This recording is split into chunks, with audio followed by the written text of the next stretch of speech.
Hi, I'm Dr. Eric Crall, and thank you for your interest in learning more about the ketogenic diet. The ketogenic diet is one of my favorite topics to speak about, maybe because it's one of those areas that mainstream medicine just really hasn't come around to accepting yet. The ketogenic diet is one of the most effective ways for losing weight, but it's not just a short-term solution. You can actually live a ketogenic lifestyle over the long term to manage weight. So how does the ketogenic diet work? The basic purpose of ketogenic diet is to transition your body into a fat burning state where basically you adapt to using fat as your primary fuel source. We never get to that state because we have so many carbs in our diet. But if you lower your carb intake low enough and keep your protein intake in moderation, your body will transition over a few weeks to where it uses fat as its primary fuel. And as we'll talk about momentarily, the body prefers to use fat as the primary fuel. And I'll keep coming back to the role of insulin. Basically, when we consume carbohydrates, our body has to produce insulin to bring the blood sugar down. And whenever insulin is floating around in the body to a significant extent, it does not let the body burn its fat stores. So even if you're careful about watching your calories and you're laboriously tracking everything and you're exercising, doing everything you should do, if you get too many of your calories from carbohydrates so that there's more insulin floating around, it prevents you from burning fat. It also has to do a lot with why people will commonly plateau, because they get to a point where the insulin is just not allowing any further fat usage.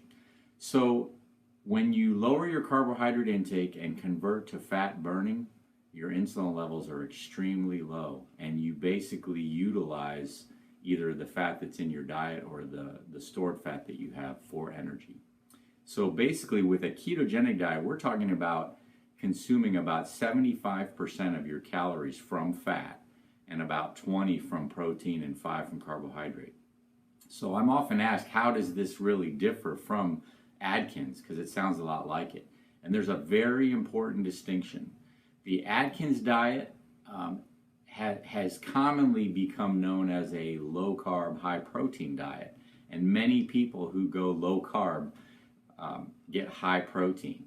And it's understandable because we've been brainwashed all these years to think that high fat is bad for us. So if you're going to lower carbs, your only other option is to get lots of protein. But the problem with protein is, protein is good, but if you get too much protein, the body breaks that protein down into amino acids and converts it to glucose.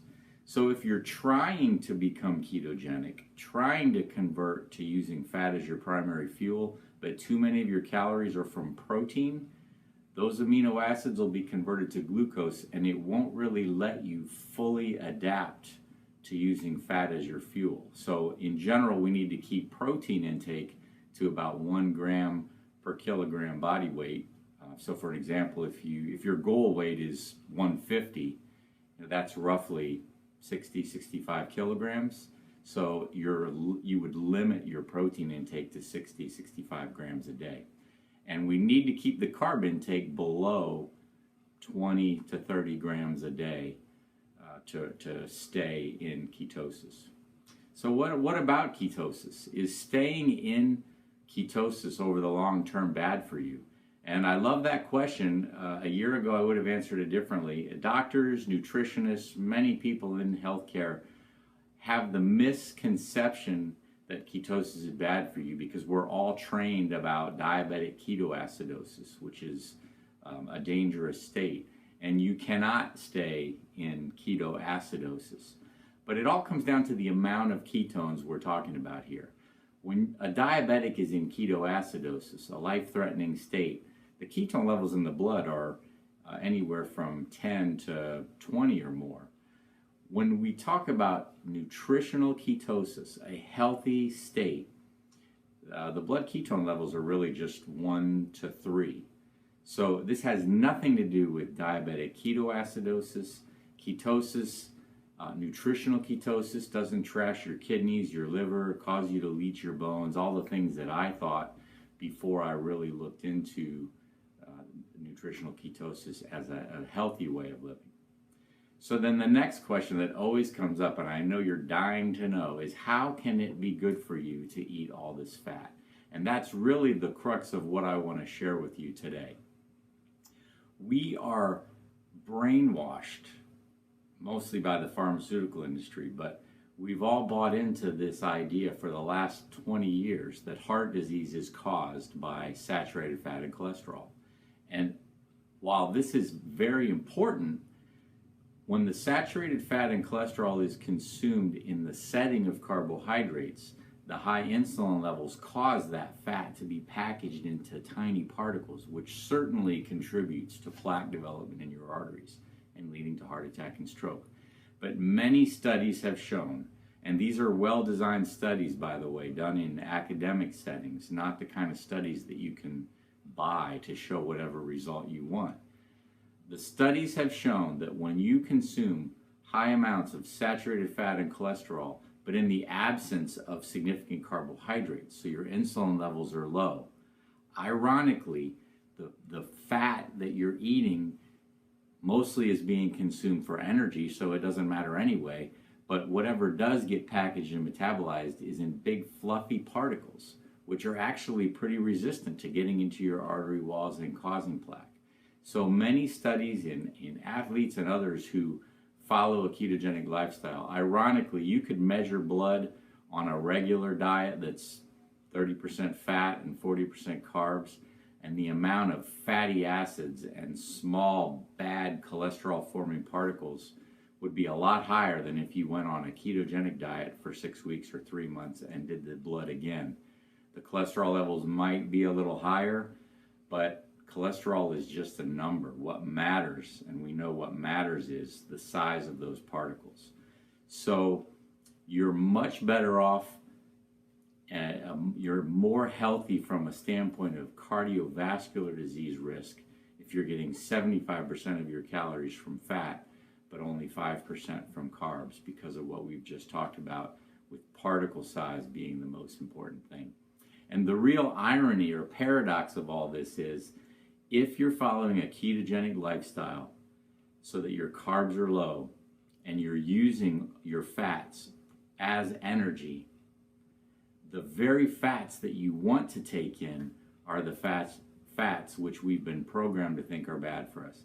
Saturated fats are the best, most efficient energy sources because the body doesn't have to break them down. There's not all these double bonds in there that cause it to be less efficient as a fuel source. So fully saturated fats like coconut oil, butter, red meat, the actual fat on the beef, those are ideal as energy sources. So when you're following a ketogenic lifestyle, those are the kind of fats that you actually want to consume, and they're not bad for you for all the reasons that we've just talked about.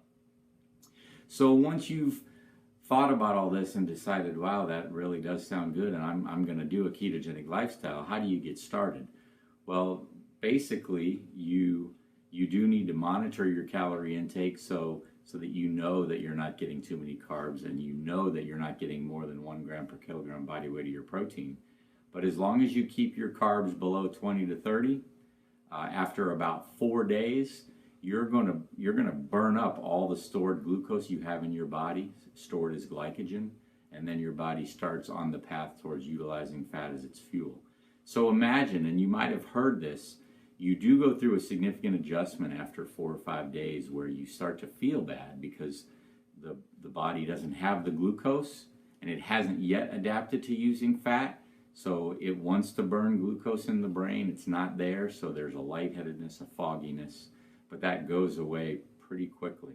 And you adapt a lot more quickly with a ketogenic diet than with Atkins when you're getting too much protein, because the high protein doesn't let you transition to fat burning as quickly, and so you don't have the glucose around, but you're also not adapting to using fat, so you basically don't have your primary fuel source at all, and you feel bad for a longer period of time.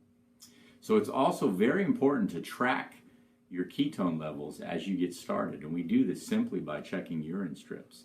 So after 4 or 5 days, if you use a urine ketone strip, it'll turn bright pink or purple, indicating that you are releasing ketones into the bloodstream. And I also like to emphasize that for the first month or two, you can use those urine strips, but realize after 2 months or so, all those ketones that are released into the bloodstream are now being burned up for energy. So there really is not an excess to spill over into the urine. So after a couple of months, your urine strips will be negative, but you are in ketosis. So you really need to use blood ketone strips after a couple months to make sure that you're staying in ketosis. Because remember, it is important. I've told you that this is healthy for you to live this way, but that assumes that you're not getting hidden sources of carbs or too much protein and going out of ketosis. So it does require some monitoring just to make sure that you're staying in the healthy state of nutritional ketosis. So what if you are doing everything you're supposed to do and you're not going into ketosis? The most common reason for that is that you're getting too many carbs, hidden carbs, and that's why you need to be monitoring the carbs. And so as you check a urine ketone level and you're not in ketosis anymore, you can look back and see, well, where did the carbs come from? But sometimes you are so careful with the carbs that you know you didn't get too many carbs, and that's why the point about protein is a very important take-home point, because too much protein would be the second most common reason why you may not be getting or staying into ketosis. So you keep it at literally 1 gram per kilogram of body weight. And you follow those two things and track your intake, generally you will get into ketosis. So what are the benefits of this healthy state of nutritional ketosis other than helping you manage your weight? Well, most people who live this way say that they've never had this much energy. Their primary fuel is always available. They don't get the highs and lows in energy level due to highs and lows in blood sugar intake. And they just feel good most of the time. No emotional highs and lows. And it's interesting, when you're on a ketogenic diet, you do experience hunger, but it's kind of like, okay, I'm hungry, but I'll get to it when it's convenient. You don't have a sense of I've got to eat now, because your body does have its fuel source available if it needs it. But there are more and more diseases which we're finding respond to a ketogenic lifestyle, mainly neurologic diseases, because as it turns out, our nervous system prefers to use fat as a fuel, so our nervous system functions better when we are living ketogenically. So Parkinson's disease, Alzheimer's, MS, and seizure disorders are conditions, part of which the treatment can be a ketogenic diet. But one of the most exciting new areas of research right here in my backyard at the University of South Florida is being done on cancer. And it turns out that cancer cells can't really adapt to using fat as a fuel. So they're looking at hyperbaric oxygen environments with a ketogenic diet as a way of literally starving out cancer cells. Very exciting. So it turns out that the ketogenic lifestyle, the ketogenic diet, is a healthy way of managing your weight. It's a healthy way of living a heart-healthy lifestyle, paradoxically. And if you really are interested in learning more about the benefits, how to do it, I would encourage you to check the following resources.